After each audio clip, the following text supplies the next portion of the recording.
And we're using this acrostic, B-L-E-S-S, and it stands for this. The B stands for begin with prayer. The L stands for listen with care. The E stands for eat together. The S stands for serve and love. And the other S stands for share your story.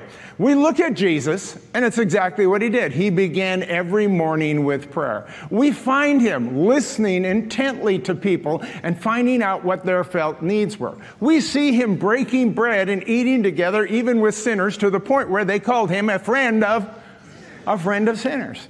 And then this week, we're going to talk about this thing called serving in love. I mean, clearly Jesus served in love. Jesus had some pretty good skills. Did you know that? Some pretty good gifts.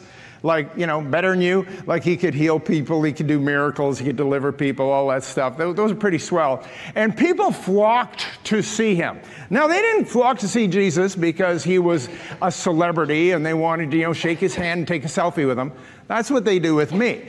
Jesus, the people came because he had this deep care, love, and compassion, and he served and loved, and he used these considerable gifts to meet their needs. And this is what the scripture says. It's Acts 10:38. It says how God anointed Jesus of Nazareth, who went about doing good and healing all who were oppressed of the devil.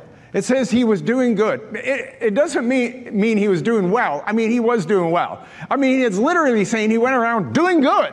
He went around doing good stuff. And you will notice that Jesus never turned anyone away. Did you notice that? Now, understand something about Jesus. I won't say he had an ulterior motive, but he did have a greater goal. And his greater goal with the signs, wonders, and miracles was to help people find their way back to God. Would you agree with that? That's what he was trying to do. And there's a little principle here. I've shared it before, and some of you remember it. It goes like this.